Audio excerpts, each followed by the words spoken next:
हिंदू राष्ट्र की कल्पना अपने घर बैठ के बनाते रहें। हिंदू राष्ट्र भारत कभी नहीं हो सकता। ये बाबा साहब का संविधान है, सभी समाज को, सभी को बराबर अधिकार दिया गया है। कोई अपने घर बैठ के कुछ भी बनाता रहे, जब तक संविधान जिंदा है और जब तक बाबा साहब के अनुयायी हम जैसे लोग जिंदा हैं, हिंदू राष्ट्र भारत कभी नहीं बन सकता। मुख्यमंत्री योगी जी भी कह रहे हैं कि सनातन धर्म राष्ट्रीय धर्म है। देखिए, योगी जी जो एक मंदिर से आके इस देश के सर्वोच्च पद पर बैठे हैं, वो संविधान की बदौलत बैठे हैं, वरना ये बाबा मंदिरों में अच्छे लगते हैं। ये भलाओ बाबा साहब अम्बेडकर का, जिन्होंने आज एक साधु भी जो है मुख्यमंत्री बने। मैं आपको चैलेंज करके बताता हूँ, किसी भी व्यक्ति में वो ताकत नहीं है कि इस देश को हिंदू राष्ट्र बनाने का काम कर दे। रामचरितमानस घर में रखा होगा लेकिन किसी ने पढ़ा नहीं होगा। अगर जो पढ़ते रामचरितमानस को सच में, तो ये जो आज जो आवाज़ उठ रही है, अब से पहले आवाज़ उठ जाती। जो ये चौपाइयों पर आज चर्चा हो रही है, अगर जो लोग सच में रामचरितमानस को पढ़ते तो अब से पहले इन चौपाइयों पर चर्चा हो जाती और इन चौपाइयों में जो जो कमियाँ समाज के लिए लिखी है उन्हें फाड़ दिया जाता। स्वयं ही लोग मनुस्मृति की तरह इन चौपाइयों को पढ़ के अगर जो सही से पढ़ लेते, तो मैं ये कहता हूँ कि शायद इसका भी दहन हो सकता था, जिस तरह इन चौपाइयों में समाजों के और नारियों के बारे में लिखा गया है। कथावाचक उसे एक मनोरंजन की तरह पढ़ाते हैं, कभी उसका अर्थ उन लोगों को उस विषय में उस तरह नहीं समझाते जो असलियत में उसमें लिखा हुआ है। ताड़न एक हमारी भाषा में भी सबको सब जानते हैं, ताड़न मतलब मारना, पीटना या भगाना होता है। लेकिन आज उसको किसी भी धर्मगुरु ने या किसी भी कथावाचक ने उसके सही प्रयोग करके नहीं बताया कि असलियत में जो जो चौपाइयों में लिखा गया है महिलाओं के प्रति, और मैं ये कहता हूँ जो उस समय शूद्र थे और बहुत पिछड़ी जातियाँ थी, उनके बारे में जो जो इन चौपाइयों में लिखा गया है, ये सब अगर जो उस समय समझा दिया गया होता तो आज उनका भी दहन हो चुका होता। कुछ चुनिंदा लोग राजनीतिक लाभ के लिए रामचरितमानस को माध्यम बनाकर ये फ़ायदा उठाना चाह रहे हैं, राजनीतिक द्वेष से सिर्फ, और इसका किसी जनमानस से कोई फ़ायदा नहीं है। इस देश में महिलाओं को कभी कोई सम्मान नहीं था। आज कोई वर्तमान समय में ये चर्चाएँ नहीं हो रही हैं, ये तो संविधान की बदौलत है कि आज जो महिलाओं को सम्मान मिला हुआ है कि महिलाएं आज पुरुषों के बराबर खड़ी हैं। वरना आपने भी देखा होगा रामायण काल में सीता जी के साथ किस तरह का व्यवहार हुआ और कृष्ण जी की लीलाओं में महिलाओं के साथ किस तरह का व्यवहार हुआ। महाभारत में एक महिलाओं को दांव पे लगा दिया गया। ये भारत का इतिहास ही बताता है, ये भारत का इतिहास ही बताता है कि महिलाओं पर किस तरह का अत्याचार किए गए। ये सारे शास्त्र और ये इतने बड़े धर्म ग्रंथों में महिलाओं को तो कोई सम्मान नहीं था। ये तो आज संविधान आ गया, संविधान की बदौलत ही तो आज जो महिलाएं, जहाँ कभी मंदिरों में भी प्रवेश नहीं था, आज महिलाएं मंदिरों में प्रवेश कर रही हैं और अपने अधिकारों के लिए लड़ रही हैं। कोई शास्त्र, कोई ग्रंथ जो महिलाओं को कभी धर्मगुरु नहीं बना सकता था, आज वो संविधान महिलाओं को प्रधानमंत्री बना रहा है। देश का राष्ट्रपति आज देश की महिला हैं, देश की प्रथम नागरिक है। तो ये शास्त्र तो इस समय सिर्फ एक राजनीतिक फ़ायदा उठाने के लिए शास्त्रों पर चर्चा हो रही है, जिनकी कोई समय ज़रूरत नहीं है। ज़रूरत है देश में संविधान की, संविधान को पढ़ाना चाहिए। और ये बेवजह के मुद्दे जो मीडिया उठा रही है, ये तो मैं आप लोगों का धन्यवाद देना चाहता हूँ सोशल मीडिया के माध्यम से, जो आप लोग सही और सही गलत का गलत कह रहे हैं। लेकिन इलेक्ट्रॉनिक मीडिया, जो बड़ी बड़ी इलेक्ट्रॉनिक मीडिया हैं, जो कठपुतलियाँ बन चुकी हैं, आप भी देख रहे होंगे कि एक फैशन हो गया है किसी मुद्दे को जो राजनीतिक फ़ायदे के लिए जिस पार्टी से फंड मिलेगा उसी के हिसाब से चलाया जा रहा है।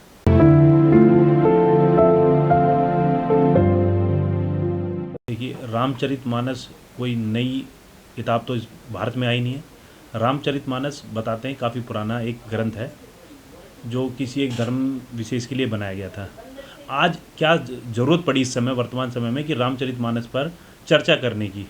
ये वर्तमान चुनाव को देखकर, आम चुनाव आने वाले हैं, जिसको देखकर रामचरितमानस का ये मुद्दा बनाया जा रहा है, जिससे जनमानस का कोई लेना देना नहीं है। तो अब आप देख भी रहे होंगे, आज लोग रामचरितमानस पर भी चर्चा कर रहे हैं। जिन लोगों ने इन्हें देख लिया वो चर्चा कर रहे हैं, विरोध कर रहे हैं। आज राम पर भी उंगलियां उठ रही हैं। अभी मैं जल्दी में एक इंटरव्यू देख रहा था जिसमें जो है सीता माता की कंपेयर, शायद उन्होंने, राम जी ने ही उसमें महाभारत में महाकाव्य में लिखा हुआ है, कुत्ते से कंपेयर कर दिया था। आज लोग पढ़ रहे हैं और उन पर सवाल कर रहे हैं। बाबा साहब ने भी कहा जो पढ़ेगा वो दहाड़ेगा। जब किसी सब्जेक्ट पे आप पढ़ेंगे, तर्क करेंगे, जब ही उसका भेदभाव समाप्त होगा। आज सब पे इसलिए तो उंगली उठ रही है रामचरितमानस पे, क्योंकि लोगों ने उसे पढ़ा है और देखा कि आखिर इसमें लिखा हुआ क्या था। लोगों ने उसे पढ़ा और समझा और तर्क किया, और तो उसमें गलत को गलत बोला जा रहा है और सही को सही बोला जा रहा है। लेकिन जो चौपाई, ढोल गवार, शूद्र पशु नारी सब ताड़ने के अधिकारी, ये तो महिलाओं पे हमला है ना, शूद्रों पे हमला है। तो ये देश में महिलाओं को कभी सम्मान दिया नहीं गया था। ये तो भला हो डॉक्टर B.R. अम्बेडकर साहब का, जिन्होंने महिलाओं को ये सम्मान दिया, वरना महिलाओं का तो अपमान शुरू से होता रहा। आप महाभारत देख लीजिए, रामायण काल देख लीजिए, और आप कृष्ण जी की लीलाएं देख लीजिए। महिलाओं में तो इस देश में सदा ही अत्याचार होता आ रहा है। कथावाचकों के पास भी भीड़ जो है राजनीतिक फ़ायदे के लिए। अभी आपने देखा होगा कि कई वेब सीरीज बन रही हैं बाबाओं पर, आपने भी देखा होगा, सबके पीछे राजनीतिक नेताओं का हाथ थे जो वहाँ भीड़ इकट्ठी करते थे और उन बाबाओं को आगे बढ़ाने का काम करते थे और उनसे फिर राजनीतिक फ़ायदा लिया जाता था। और ये कथावाचक सिर्फ और सिर्फ राजनीति के लिए ही लोगों को बहला फुसला कर काम करते हैं। मैं ये कह रहा हूँ जितने कथावाचक इतना ज्ञान दे रहे हैं कि लाते क्यों नहीं समाज में रोजगार की बात करने के लिए, क्यों नहीं करते समाज को क्या नाम है अच्छी शिक्षा की बात क्यों नहीं करते, क्यों नहीं देश को आगे बढ़ाने की बात करते। अब ये तो सब सिर्फ राजनीतिक अपनी फ़ायदा रोटी सेकने के लिए काम कर रहे हैं। देखिए अमृत काल तो ये अब इसलिए चल रहा है, सब जानते हैं कि बाबा साहब का संविधान है, कलम युग चल रहा है, कल युग नहीं है कलम युग है। जहाँ बाबा साहब का संविधान चल रहा है सबको समान अधिकार है, उसी की बदौलत तो है ये कि क्या नाम है कोई अपनी कोई कहीं से अलग लुटिया उठा के चल देता है, कोई कहीं से अपना गमछा उठा के चल देता है। बाबा साहब बी आर अम्बेडकर वो व्यक्ति हैं जिन्होंने इस देश को, सबसे बड़े देश को संविधान देने का काम किया। और ये शास्त्री और ये जो धीरेन्द्र शास्त्री है जिसको अपने बारे में कुछ नहीं पता, इससे आप किससे कंपेयर कर रहे हैं। ये तो मैं कहना नहीं चाह रहा, ये जूते के यार हैं तो इन्हें तो जूते लगने चाहिए। इन्होंने तो सिर्फ जनता को, आम जनता को भगलाने का काम किया है। मैं ये कह रहा हूँ ये व्यक्ति अगर जो इतनी तो पुलवामा अटैक के बारे में क्यों नहीं जानकारी दी थी पहले, क्यों नहीं चाइना को भस्म कर दिया। देश में आए दिन बेरोजगारी हो रही है। वो कल ही अब मैं देख रहा था न्यूज़ चैनल पर 2 माँ बेटियों को जिंदा जला दिया गया। हाँ, क्यों नहीं धीरेन्द्र शास्त्री ने पहले ही ये घोषणा कर दी थी कि वो घटनाएं होने जा रही है। ऐसे बाबाओं को तो सिर्फ और सिर्फ राजनीतिक रोटियां सेकने के लिए, अपने फायदे के लिए ये राजनीतिक नेताओं के आकाओं के काम कर रहे हैं। वो तो पर्चा देख के बताते थे सब कुछ सर। अरे मैं बता तो रहा हूँ, कभी ये आमने सामने तो आए कभी हमारी डिस्ट्रिक्ट कोर्ट में खत्म कर देते हैं हम इन्हें। आरुषि कांड इस देश का सबसे बड़ा कांड क्यों नहीं खुलासा कर देता है धर्मराज, ये आप जिनका नाम ले रहे हैं मैं इनका नाम भी लेना पसंद नहीं करता है, ये धीरेन्द्र शास्त्री क्यों नहीं आरुषि कांड को खुलासा कर देते। पुलवामा अटैक हुआ, आज तक जांच चल रही है, क्यों नहीं इन्होंने घोषणा कर दी। हनुमान का भक्त है सर वो। देखिए हनुमान जी का भक्त होना अलग बात है, हनुमान जी के भक्त आप हो हम हो वो अलग विषय है, लेकिन उनके नाम पे सिर्फ ये रोटी खा रहे हैं, उनके नाम से सिर्फ ये अपना धंधा चला रहे हैं, और वरना किसी से इन्होंने कोई कॉन्ट्रैक्ट साइन नहीं किया। हनुमान जी के भक्त और भी बहुत लोग हैं, लेकिन ये लोग तो अपनी रोटी सेक रहे हैं और अपना घर चला रहे हैं। सर मीडिया के जो पत्रकार है नतमस्तक हो उनके चरणों में, ये सब एक मैं आपको बता दूं एक एजेंट और प्रोपेगेंडा की तरह एक तैयार किया हुआ प्लेटफॉर्म होता है। ये लोग सब पेड लोग होते हैं। आए खुले मैदान पर क्यों नहीं करते डिबेट। अगर जो बाबा इतना बड़ा शास्त्री क्यों महाराष्ट्र भाग के चला आया था, ये खुले मैदान पर आए और जनता के बीच में दिखाए। ये सब पेड लोग होते हैं और इनके कहने से ही ये सब सवाल करते हैं, इनके कहने से ही सब होता है। मैं बोलता हूँ ना, चैलेंज कर रहा हूँ मैं, मेरा पिन नंबर बता दें बाबा। अगर बाबा इतने बड़े, और आप भी देखेंगे जितने भी धर्मगुरु शास्त्री चमत्कार करते हैं, ये चमत्कार करते हैं तो रोटी बना के दिखा देना। इस देश को अन्न की जरूरत है, लोग भुखमरी में आज भारत कितने स्थान से, ये अन्न क्यों नहीं बना देते, ये रोटी बना के दिखाते, गेहूं पैदा करके दिखा देना, रुपये बनाते हैं। ये सब सिर्फ एक प्रोपेगेंडा है और सिर्फ ये अपनी रोजी रोटी चलाने का धंधा है इन लोगों का। तो लाखों लोग हर सप्ताह क्यों जा रहे हैं उनके यहाँ पे। देखिए लाखों लोगों में मैं बता रहा हूँ, 70 साल हमें आज़ादी मिले हुए हैं, संविधान मिले हुए हैं, हमें लंबे समय से हम लोग गुलामी से हैं। आज भी वो जनरेशन अभी आगे नहीं आ पाई है, आज भी लोग अशिक्षित हैं।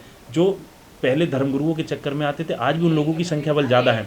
लोग इसी बहकावे में आके एक दूसरे के टच में आकर वो उनके पास चले जाते हैं। लेकिन क्या सबको नहीं पता, बाबा भी ये 2 शब्द कहते हैं कि माँ बाप की सेवा करें, ये हमें घर पे भी पता है, लेकिन ऐसा क्या है कि वही देते हैं। ये एक मेंटली गेम होता है जो हमारे साथ खेला जाता है कि वो बाबा बोलेंगे, अच्छे प्रवचन देंगे तो वो चले जाएंगे हम।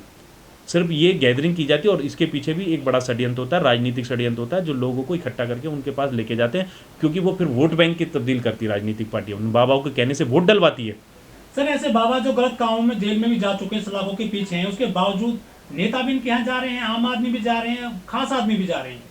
देखिए मैं फिर आपको बता दूं, अभी मैंने यही बात मैं फिर रिपीट कर रहा हूँ, क्योंकि शिक्षा का बहुत बड़ा अभाव है। बाबा साहब ने संविधान दे दिया, आपको बराबरी का अधिकार दे दिया, आपको शिक्षा का अधिकार दे दिया। जो हजारों वर्ष की गुलामी आपके समाज को, सभी को मिली हुई थी, उससे मुक्ति देने का काम किया, लेकिन अभी समाज उस तरफ बढ़ा ही नहीं है। अभी मैं कह रहा हूँ बहुत से लोग होंगे, जब आपने कहा कि रावण घर घर में, संविधान की कॉपी भी किसी के घर में नहीं होगी, संविधान का प्रारूप जो ऊपर का हो वो भी किसी के घर में नहीं होगा। लोग नहीं पढ़ पा रहे ना। आने वाली जनरेशन से मैं उम्मीद और अपेक्षा करता हूँ, आपके प्लेटफॉर्म से भी कहना चाहता हूँ कि संविधान को पढ़े, आपको बराबरी का अधिकार है। आज जो ऊंच नीच जाति व्यवस्थाएं बनी हुई है, ये समाप्त होने की स्थिति में है, और लोग जो है इन साधु और संतों के चक्कर में देश को बर्बाद करने का काम कर रहे हैं।